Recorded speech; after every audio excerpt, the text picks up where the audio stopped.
interesting enough, as I made that decision, I got relatively quickly back to the group. How? It seemed like it was impossible before. It's because I was paralyzed by fear. Fear is like our kryptonite. Kryptonite renders Superman powerless when he's near it. And when I panicked in the water that night, I gave up my power. I gave into the fear. So by letting go of that fear, I let go of the resistance that kept me from getting back to the group.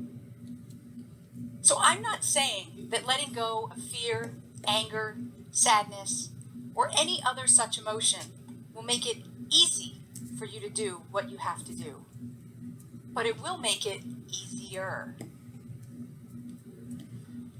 I believe that your experiences and your challenges, they don't have to define you.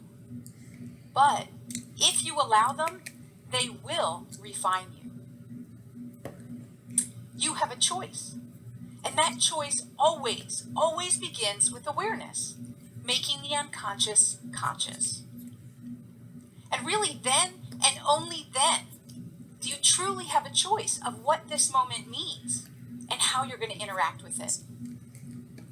And what I'd like to share with you is 4 ways that I practice in order to create greater consciousness and greater control over the energy of my thoughts. So number 1 is self-talk. You heard me, I said I could die. Those words that I were using, right? That was really, as soon as I heard that negativity and those words, that was a trigger for me to break that pattern of thought. Our words matter. A great example of this is Tony Robbins did an interview with Nelson Mandela. And he said, Mr. Mandela, how did you survive 27 years in prison? Nelson Mandela got pretty intense and he said, Tony, I didn't survive, I prepared. Wow, right? Listen to the powerful use of words and the energy of those words. So what do you feel when you're feeling survival? You feel aggressive, you feel angry, you might feel hurt. It would lead to a very different experience than if you're preparing for something. What do you feel when you're preparing? You feel calm, controlled, purposeful. Very different results. So your words, they reflect your thoughts.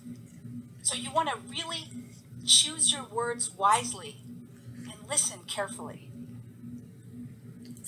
Number 2 is focus. What was I focused on that night while I was scuba diving? I was focused on the distance that was being created between me and the others.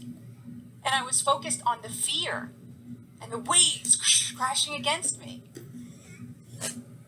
What we focus on is what we think about.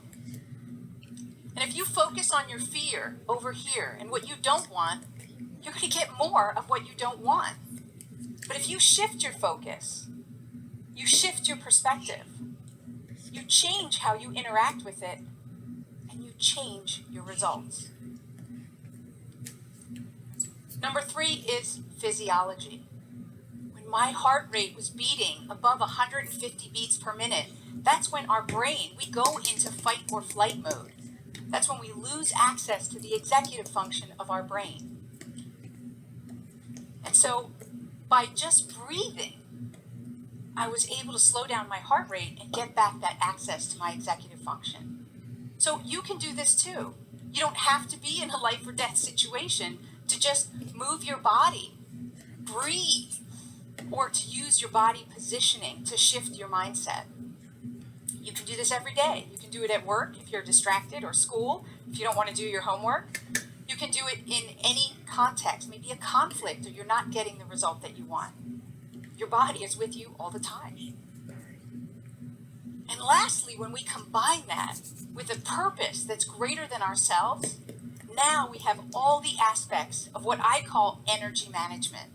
And that means that's how we show up for the time that we have. And you have to practice it.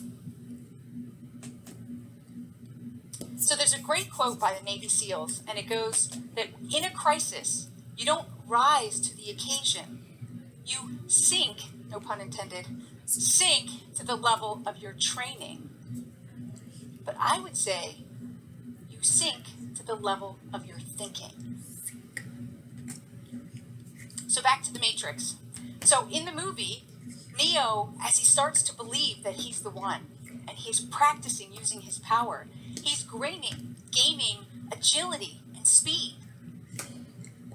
And so if you want to gain greater agility and speed in how you manage the energy of your thoughts, then you can manage your self-talk,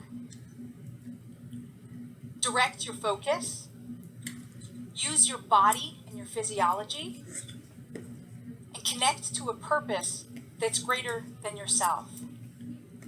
And now you have the power to dodge those bullets, stop those bullets of unproductive thought that come from emotions like fear, anger, sadness, hurt, guilt, or shame. The fact is, you are Neo. You are the one. You have the power, and you always have. Thank you.